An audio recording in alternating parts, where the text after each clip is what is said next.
Now, I think we might be able to agree on at least one thing, that sex scandals know no party.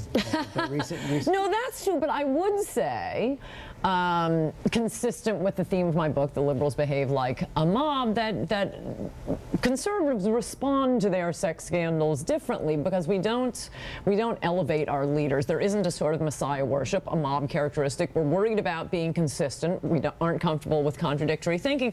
The only Republican sex scandal where the Republican didn't resign or not run for re-election is Vitter down in Louisiana, and that was soliciting prostitutes. But that was 7 years earlier. By the time it broke, he had apologized to his wife. It was over. It came out when the D.C. Madame releases her list. And by the way, everybody knew there were Democrats on that list. Although Mark Sanford of governor of South Carolina held on as well for a long time.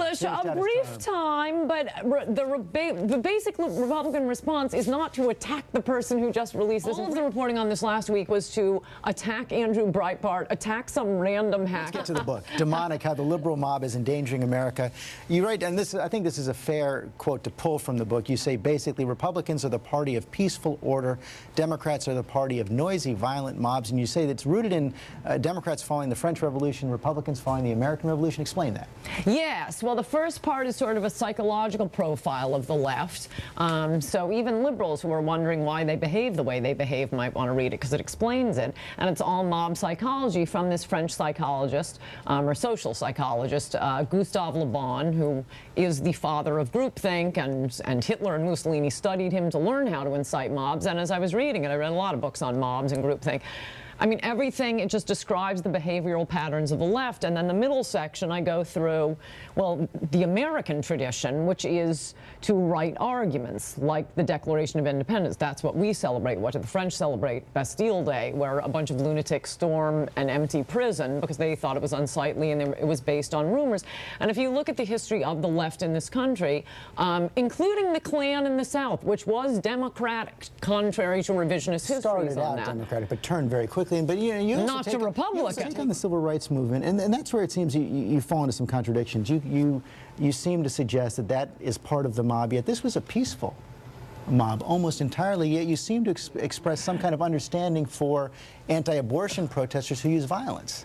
No, I'm comparing the two, actually. I think they're very similar, and the reason I raised the civil rights movement is that gave mobs a halo, because that was the first time mobs were being deployed. Because it was peaceful, it was civil disobedience. No, it was the cause behind it.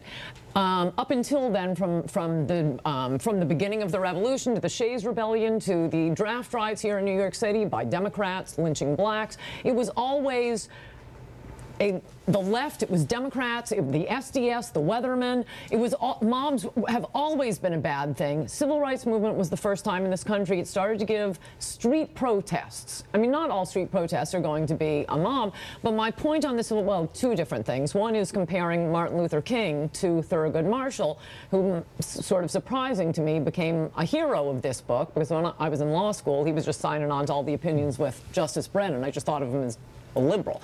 But his history, I mean, it is the tradition of the American Revolution. He's making arguments. He's bringing court cases. He is winning them. In 1954, he won Brown versus Board of Education.